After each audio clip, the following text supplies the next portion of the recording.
Mindset. Your mindset got to be, because like you said, it's only 450 NBA players every year. Your mindset always got to be thinking, what am I willing to do to be able to be a part of that 1%? Like, what am I willing to give up? What am I willing to sacrifice? A lot of these kids are not willing to give up anything. And the things that I want to be important to talk about is the things that you have to sacrifice. You have to sacrifice sometimes your friends. You might have to stop hanging out with that person that don't have that same goals and dream as you. Even though you may grew up with them in a while, a lot of things you got to give up. You might not be able to go and hang out with guys that's not doing the right things. You might have to study more. You might have to, give up and start eating right. You might have to start, stop watching, negativity. Because one of my things was always to try to turn negative into positive. Like even now, I don't watch certain things because I don't want to flood my mind with negative. I always like to think positive. You got to be self-disciplined. If you got your parents that's waking you up to get up in the morning to go to the gym, that means that's your parents' dream. That's not really your dream. Mm-hmm. It's the Logan Power Show. Inspirational and motivational. It's the Logan Power Show. Informational to help you grow.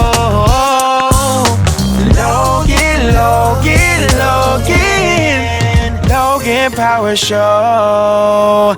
And now the host, Calvin Logan.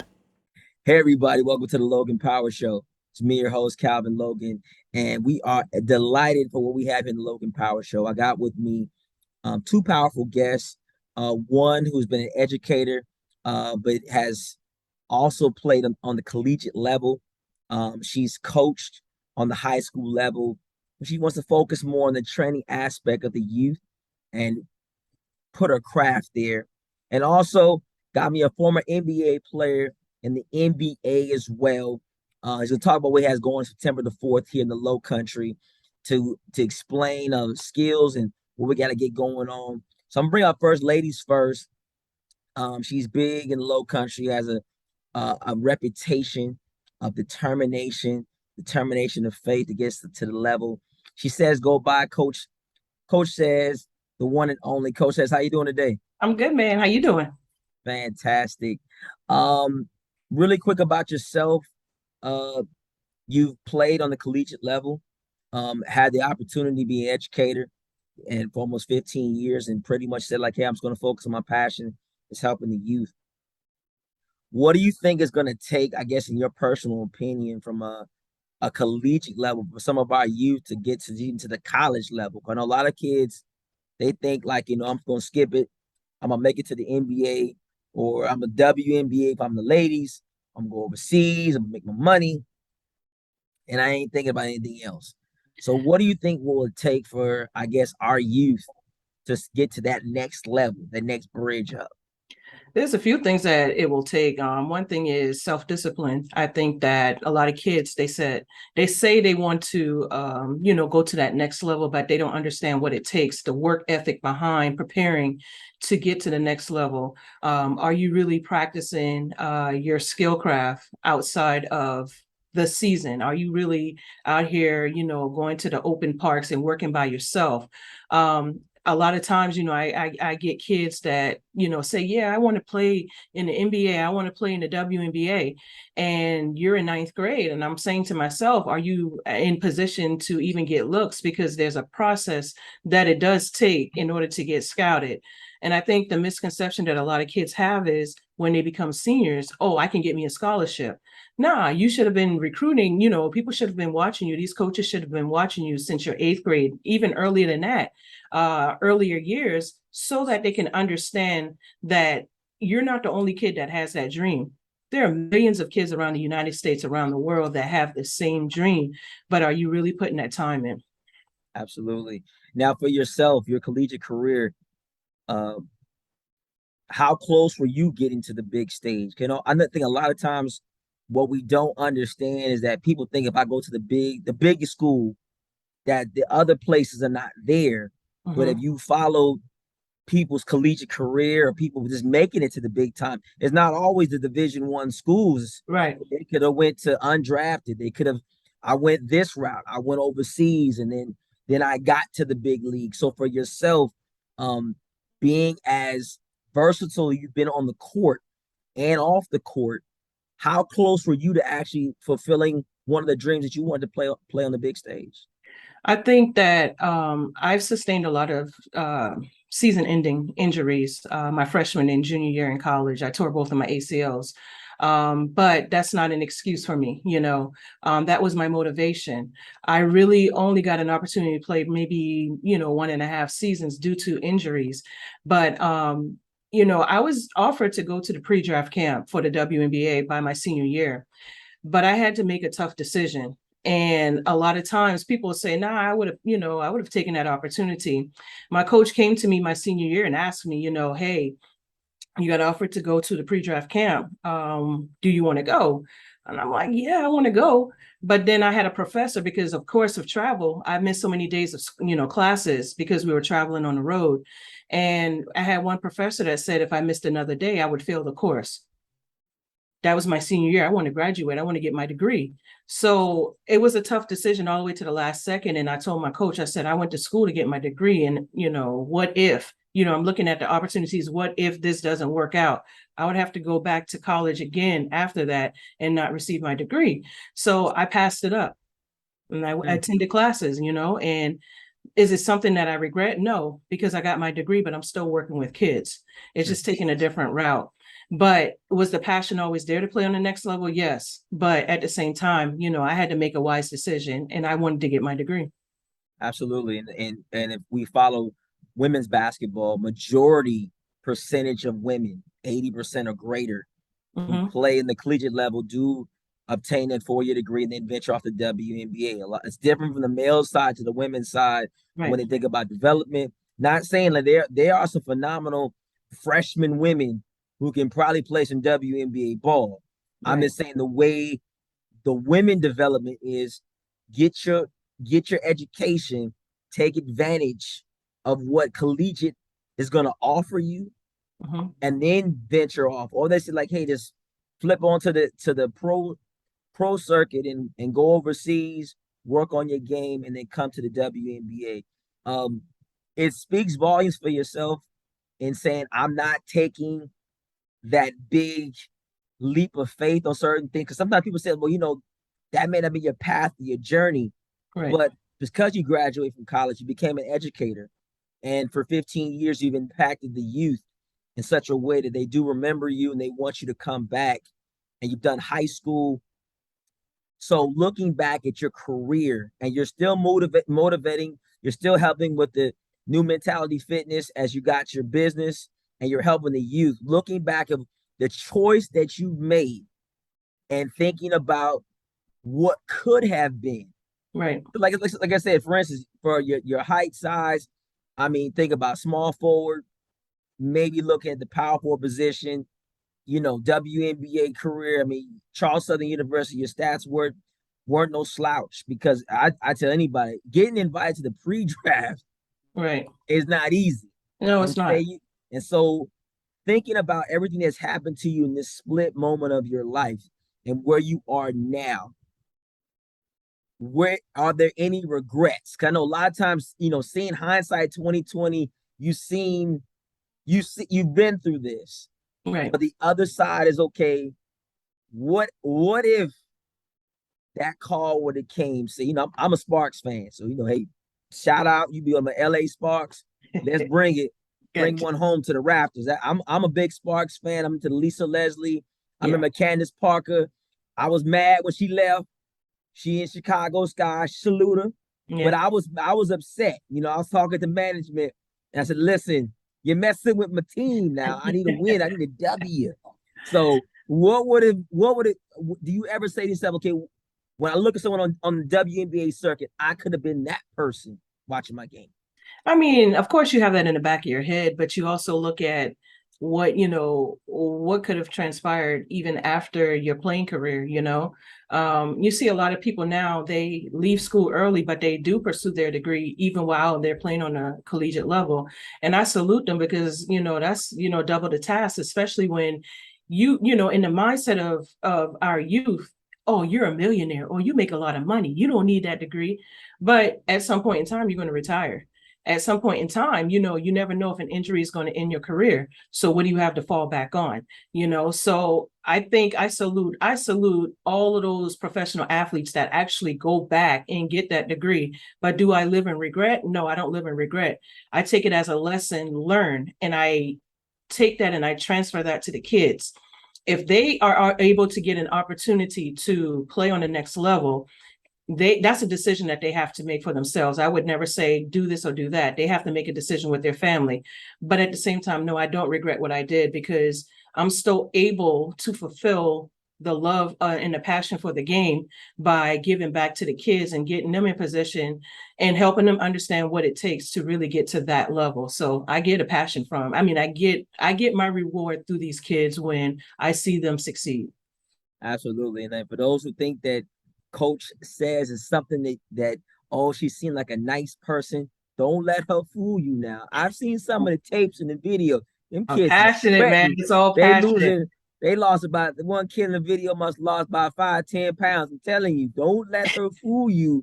Don't let listen. Don't let people like this feel like, oh, she sound like those are the coaches that gonna run you up and down the Oh court. yeah. But at the end of the day, it's about a new life. Right. So what I'm gonna do is we're gonna flip to the segment. I'm gonna bring on our other guests. I'm gonna bring you back on talk about September the 4th. So again, ladies and gentlemen, the man's about to come on. It's an honor and a privilege on the Logan Power Show. Again, Coach says is a legend here in the Low Country, doing big things. But I want to also give some credit where credit is due. Right. Man came into the NBA in 1999, first round draft pick. Not first round, number 27 to the Atlanta Hawks. Should have went to my Lakers. He came in 04. He's the one and only Mr. Jumaine Jones. What's going on, sir? I'm good, man. What's going on? Absolutely, sir. It's good to see you. 8 years in the NBA, 16-year pro career. Uh, you've come from humble beginnings, you know, playing the power forward position, 6'8", 6'9". You have your career has been very, very longevity. You know, most NBA players looking at them at the average 2, 3, maybe 4, depending what contract you sign. Looking back at your career, what were some of the hurdles that took you from the collegiate level to the NBA? Because in 1999, when you came in, there was no G League. There was no such thing as that. Or it was the overseas or the NBA. So what got you over the hump? I think it was more of my work ethic. You know, just my passion for the game and wanting to be one of the best. You know, coming out of high school, I was ranked top 10 coming out of high school. You know, every school in the country recruited me. So, just putting that work in from the time I touched the basketball at 11 years old, you know, my passion was to get better each and every day. Like from 11 years old, I never missed a day out of the gym. You know, in the off season, I was there when they was opening up the gym in the morning with the guy who had the keys in his hand, and I had to be home, you know, before the street lights came on. So, you know, those was my days in the off season. I mean, you know, when school wasn't in. So just all that passion, you know, getting that opportunity, put my work in, and then put myself in the best position I can to be able to get the opportunity that I got. Absolutely. Now, coming from the University of Georgia, shout out to the Georgia Bulldogs. I know you were excited when they won the national championship in football. But as my father said, he don't like you because he's an Alabama. Roll Tide. But listen, you know you 6'8" and I'm 5'7", so I'm not gonna be acting like some of these fans on social media talk big talk when I know I'm too short to talk all that mess. So we just having cool, having some good times. Coming from SEC collegiate basketball, where you would think during that time, 97 and 99, SEC basketball a little different than the ACC. What was your mindset because, you came from, your high school in Georgia. University of Georgia said, I want you. You're doing your thing.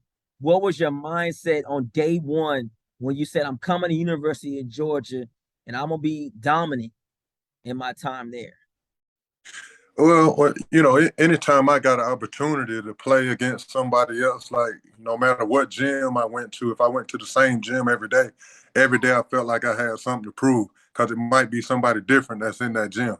You know what I mean? That haven't seen me play or just heard me. So every time I got on the basketball court, I felt like I had to prove, whatever you heard about me was true.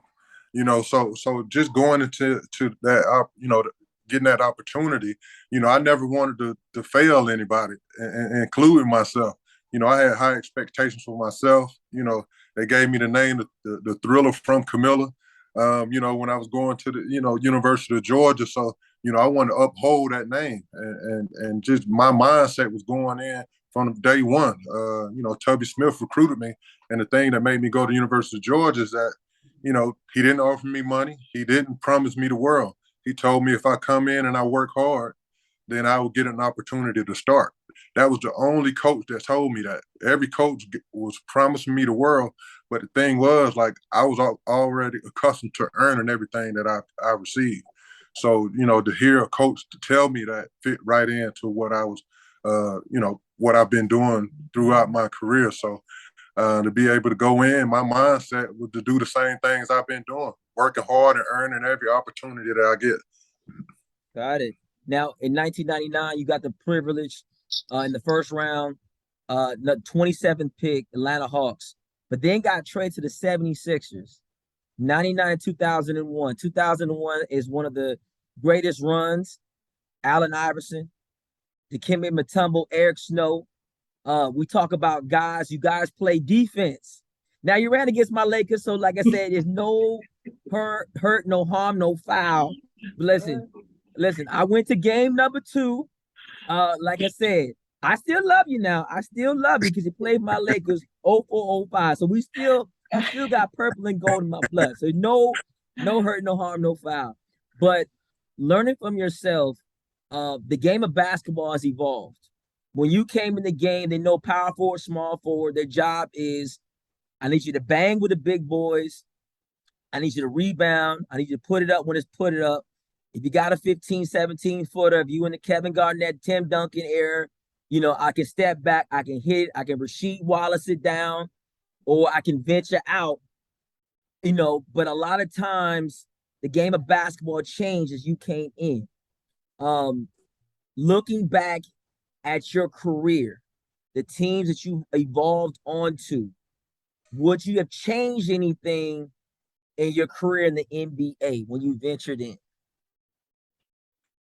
I wouldn't say I changed anything because, like as you said before, during my era, that was a time where guys 6'8" can handle the ball, shoot, and do pretty much everything on the basketball court. So within that time, if you think about it, I was averaging 30 something in high school. Averaged 20 something in college. So throughout my life, I scored a basketball.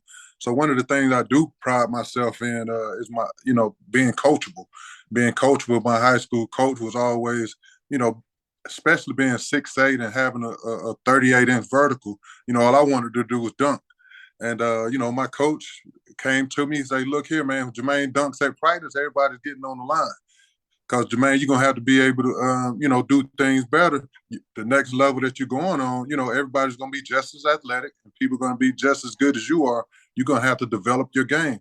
So, I really pride myself on being coachable and taking in what coach was offering me because that's what helped me, stay in the league long as I did. People always ask, why did I lead the NBA? But what people don't understand is 450 NBA players every year. And, I played the small forward position and, sometimes, the 4. And I tell people who came in the league, LeBron James, Kevin Durant, Carmelo Anthony, that's just a few names that I named at my position. So, I think I pride myself on being coachable, being able to do other things because my first day of practice at the 76ers practice, a coach by the name of Larry Brown told me, say, look here, Jumaine, if you want to play for me, you got to find something else to do. Because all I wanted to do was score. That's what I was asked to do throughout my career. And he was like, luckily I had some veterans by Aaron McKee, Eric Snow. They were like, Jumaine, you got to come in and play some defense just to be able to get an opportunity to show other things. So to be able to go in and listen to the vets that I had and come in and, not that I couldn't play defense, not that I couldn't do other things. It's just that I would never ask because I was so great at scoring. So to be able to be coachable, to be able to do other things and be transferable to other positions and do other things is something that I pride myself on. Absolutely. And I pride myself in looking at your career. You played a lot of defense. Very, very good on the boards. Score when needed score. Yeah. And the last time was the Phoenix Suns 2006, 2007 squad. You're thinking about Steve Nash, Amari Stoudemire. You talking about Sean Merriman. Some of those guys who you think to yourself, you had a squad that can really take them out. Now, you beat my Lakers. I did not like y'all at all. I'm just gonna be straightforward with you. We listen. We up 3-1. Kobe hit the shot. I said, okay, let's go. We about to get this done. And y'all start coming back and start hitting these jumpers, get on my nerves. And then you start scoring and like, man, y'all bothering me. But we got it back though. We got it back. See, you should have came later down the road. You want to come 0-4 over 5. We had a little turmoil going. We had a little issue. But we got it fixed though. So let's fast forward. September the 4th, you're having a camp, skills camp in the Low Country at Military Magnet. You're giving back to the youth. Something that a lot of NBA players pride themselves in doing, former and current. Why did you decide to say, hey, I'm gonna come and help out with the Low Country and have some skills to help the youth out? Well, just like, being an athlete, I looked at every opportunity for me to get on the basketball court, as a chance for me to get better. So now, after sport, I look at every opportunity I can to come out and speak with the youth and share my experiences and kind of let them know, the process, to be able to hear from somebody that's been through that process, that's been through almost every situation that you can possibly think of, to be able to talk to them about, if basketball doesn't work, if all these things, because I've been through every experience you could possibly have, but to be able to hear from somebody that actually been through it, that's what I really want to, shed light on with these kids, because a lot of kids, like we talked about earlier, they always say they want to make the NBA, they want to do that, but they don't understand the process in doing that. They don't understand and fall in love with the process. I think the problem with our youth now is that, when during my time, we fell in love with the game.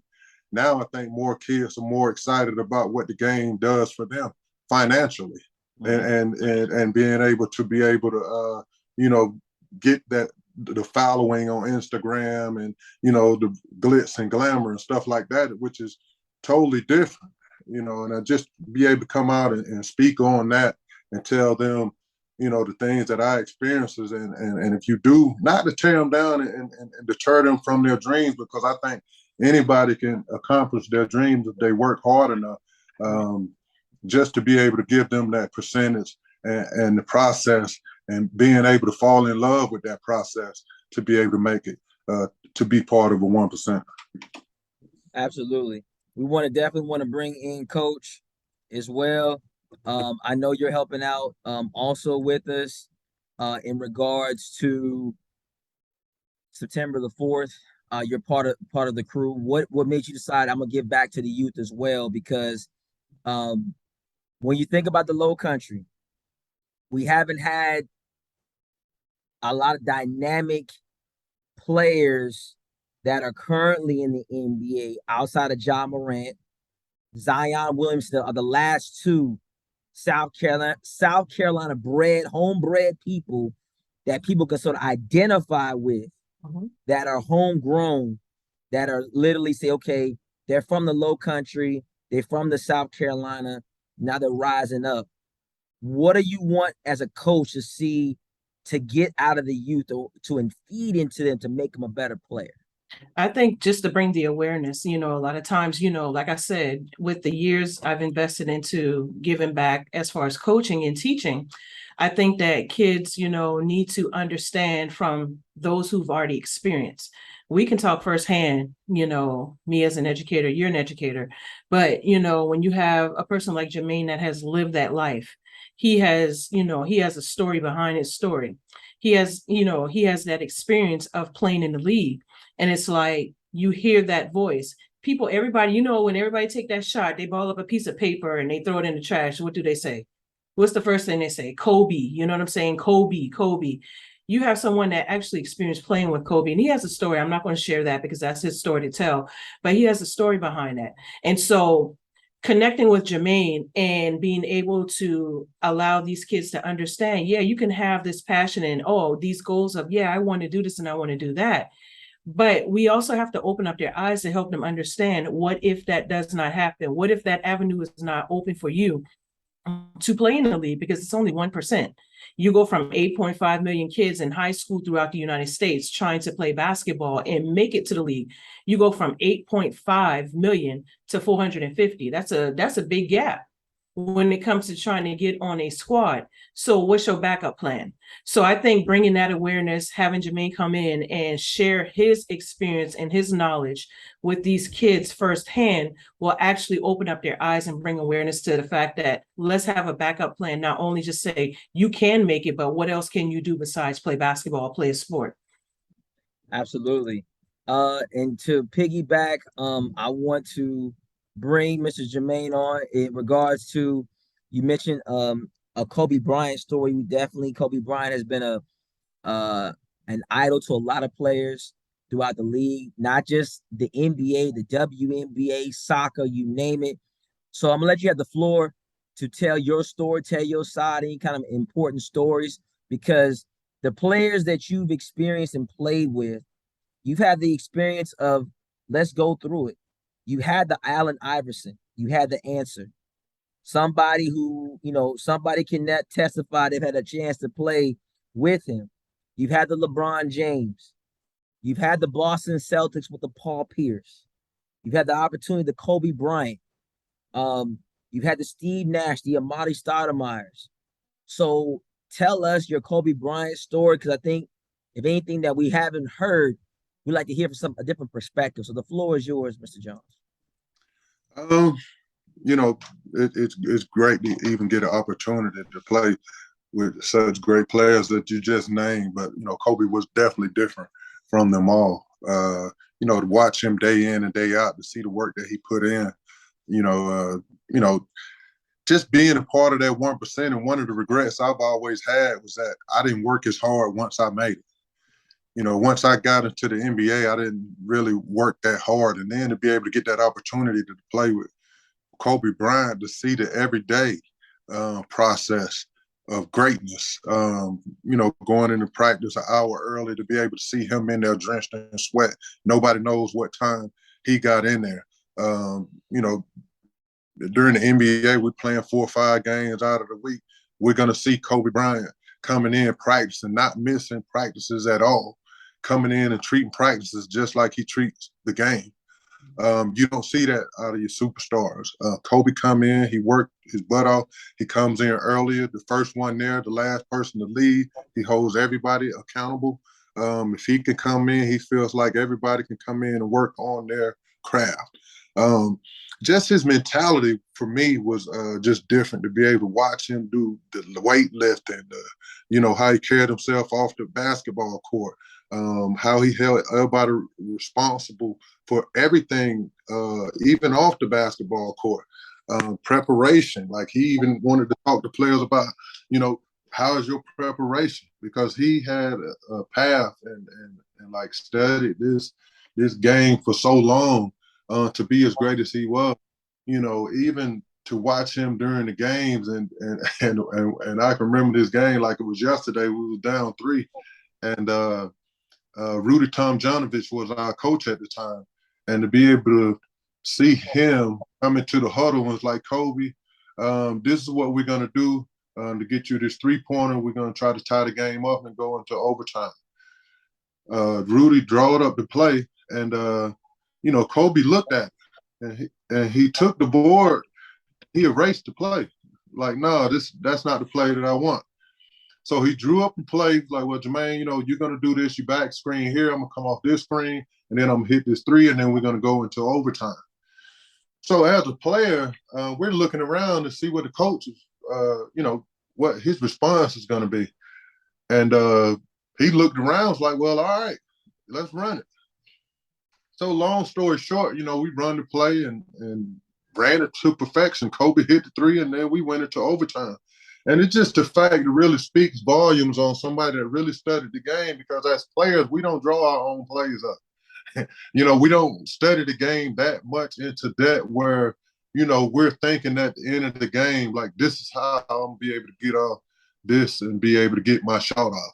Nobody thinks that way. Kobe was just like a rare breed of a person to be able to, dictate how he wanted the ball, where he wanted the ball. Like, even me going in an hour before practice starts to go in, he was like, Jumaine, how would you guard this if I did this? And I would be like, well, I would do this. And he was like, well, I'll counter with this. He was just a perfectionist in everything he did.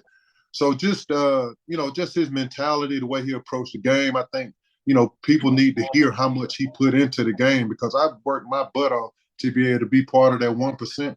Kobe is the first player that I ever played with where I looked at and was like, man, I don't know if I want to be that good, to be able to put in the work that he put in, not only just on the basketball court, but the time he took off the court to study film, to be able to study opponent, to be able to try to get one up on each and every individual that he played against every night, every single game. And even at practices, like, he wanted to, like, take all of that just like he was in the game. And, for me to see that much greatness and see somebody that want to be the best, just to talk about stories, and which I have so many when you talk about Kobe Bryant, man, just to get kids to understand the process and to fall in love with the process, because that's what Kobe did. Absolutely. I'm going to get Coach Cesurian for final thoughts. Gotcha. For yourself, for final thoughts. Our youth today, like you mentioned, it seemed like they're more predicated to trying to get the money than the love of the game. From what your personal perspective, you've been to the mountaintop. I don't care what anyone says. I don't care if you in the G League. I don't care if you got 2 minutes, 50 minutes, 10 years, 20 years. If you made it to the NBA, you're better than a lot of people who's out there. So let me get that out the way. Just letting people know it is not easy getting on a pro level of any sport. Hands down. I don't care what it is. Don't let television fool you. But your thoughts, Jumaine Jones, what will it take for our youth to appreciate the work ethic to get to the level that you got, just even get to the NBA? What will it take? The floor is yours. Mindset. Your mindset got to be, because like you said, it's only 450 NBA players every year. Your mindset always got to be thinking, what am I willing to do to be able to be a part of that 1%? Like, what am I willing to give up? What am I willing to sacrifice? A lot of these kids are not willing to give up anything. And the things that I want to be important to talk about is the things that you have to sacrifice. You have to sacrifice sometimes your friends. You might have to stop hanging out with that person that don't have that same, same goals and dream as you. Even though you may grew up with them in a while, a lot of things you got to give up. You might not be able to go and hang out with guys that's not doing the right things. You might have to study more. You might have to, give up and start eating right. You might have to start, stop watching, negativity, because one of my things was always to try to turn negative into positive. Like, even now, I don't watch certain things because I don't want to flood my mind with negative. I always like to think positive. You got to be self-disciplined. If you got your parents that's waking you up to get up in the morning to go to the gym, that means that's your parents' dream. That's not really your dream. So, just give them perspective on things that if you really want to be able to be able to change your mindset into this. And the reason why I speak so highly on mindset is because if your mindset at a level to be able to be at a high level, trust me, that's going to be transferable to anything else that you do in life, not just basketball. Because if you dedicate yourself to something as athletes, people don't even understand, like even college, being a college athlete or high school athlete, Fortune 500 companies love us. They want to hire us because our mentalities are so much different. So those are kind of things that I really want to shed on the youth so that they can understand. If you just be able to dedicate yourself to how much a basketball costs, $12, $14, $15, if you can dedicate yourself to that, trust me, there's opportunities for you all over the world, not just playing basketball. Those are opportunities that I like to talk about and shed light to, because people laugh at me when I tell them mascots make six figures.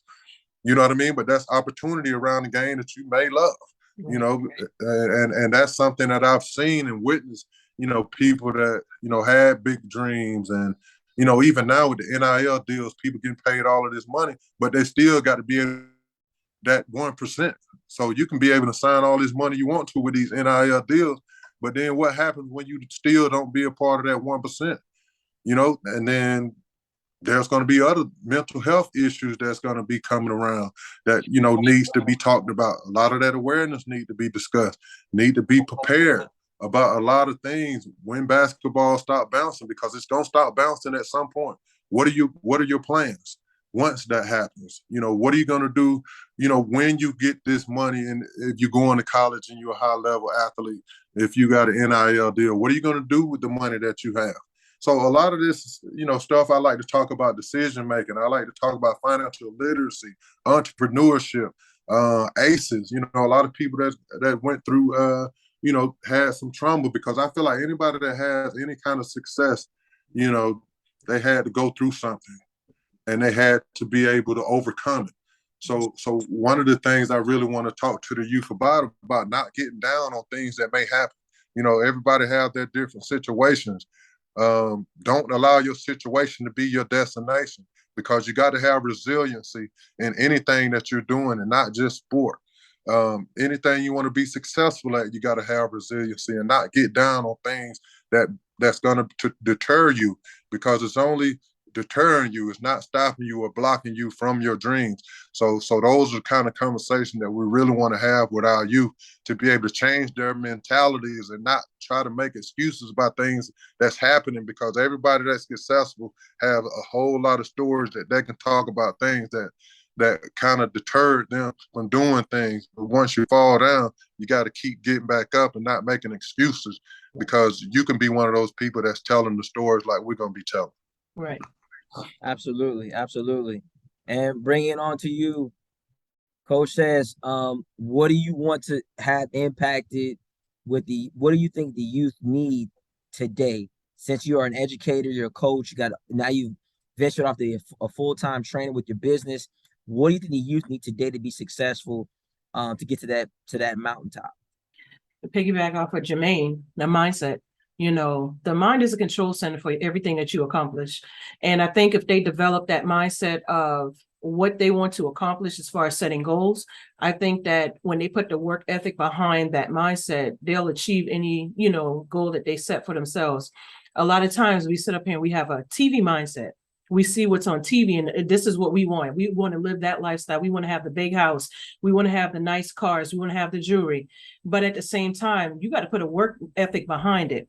And I just kind of want to bring awareness to these kids that, the same way you can, connect with one person that has experience, making it to that level, listen to the story behind his story. His success didn't come just by him sitting at home and watching the games on TV. No, it was when the guy opened up the gym to let him in, and then he had to discipline himself because he knew what time he had to go home. We talk about Jumaine. So when I piggyback with him and we team up together, I want to bring awareness to, to our area, because We have gyms and we have jewels here. I'm talking about the girls and the boys. We have those gyms and jewels here where they can go out and make a difference, not only in our community, but around the world. But they need to have some type of motivation, because a lot of times they're blinded by their, the challenges that they face outside of the basketball court or the school setting. So just bringing that awareness to our community and allowing these kids to understand, yes, everyone is planting with the seed of success. Tap into that seed, water that seed, and let it grow. And you'll see the results when you get to the, graduate across, walk across that stage for graduation. What are you doing now? You created a different mindset to allow yourself to create your own success, because no one can dictate your success except for you. Absolutely. Absolutely. For those that are listening to us right now, understand this. The Bible talks about it in Proverbs 18, verse 21. Death and life in the power of the tongue. They that love let the fruit thereof. So it's a mindset they're talking about, but you got to speak it. Mr. Jumaine Jones, he spoke in existence. Right. What I'm going to be. Coach says spoke into existence what she wanted to be. A lot of times, you always say to yourself, "Well, I didn't make it to the NBA." You could have been the coach. You could have changed people's lives as an educator. You could change people's lives as a college professor. Don't look. You could have been in the military. You could have been somebody great, a business, a CEO. Listen, my hat is off to Mr. Jumaine Jones. I've watched him play. It's amazing how you watch people on the court, on television, you meet him in person, you say to yourself, that's a real person. I can identify myself and say, you know what, now I can tell my kids, well, it's a big world out there. Right. You can do more things. Maybe you need to be the agent. Maybe you need to be the general manager, maybe the owner, maybe the coach, maybe the full-time trainer. You never know what God can do in your life unless you literally ask him, right. Father, I trust you through the process. That's the problem. Process takes a lot to get there. It may take a year. It may take 10. Right. For him, took him a while to get to the mountaintop. If you don't know your basketball history, so well, who is that? Well, you gotta know your history. Right. I say this: the NBA's been around for 75 years. Coaching has been around for centuries. Right. Both two of these people have played a pivotal role in history. Just because it's not because, I'm big I, you're little I. No, both of these people got power and they can transfer people's lives. So I would ask you, take advantage. Cause I'm like this. I got my pad. I'm just taking notes because I ain't there yet. See, certain conversations, you got to ask yourself when to shut my mouth and when to use my 2 ears. The Lord has blessed you with 2 ears and 2 eyes, 1 mouth. Right. He gave you 2 mouths and he said, okay, I want you to speak in 2 different languages, but I just gave you 1. I gave you 2 ears to hear the information, see it clearly. So you can't say, well, I ain't get that. No, you have 2 eyes. If you got 2 ears, I'm listening. You got 2 nostrils to breathe in the blessings that God has for you. And you got 1 mouth to either eat the nourishments that's good for your body, speak stuff to existence, or spew out negativity. It's your choice where you want to live. Right. So I ask you today, ladies and gentlemen, take this time serious. It doesn't matter how you start, it's how you finish. Right. Some of the great people in history are not the ones that always was on the court. Sometimes they off the court. Off the court perfection are big things.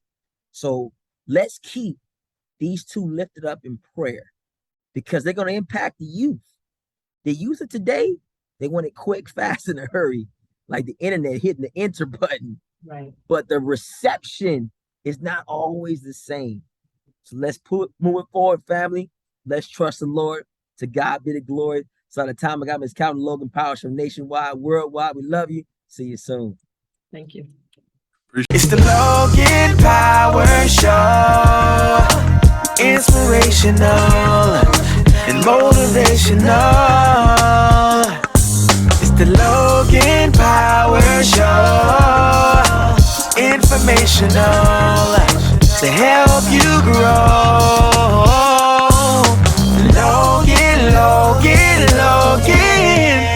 Logan Power Show.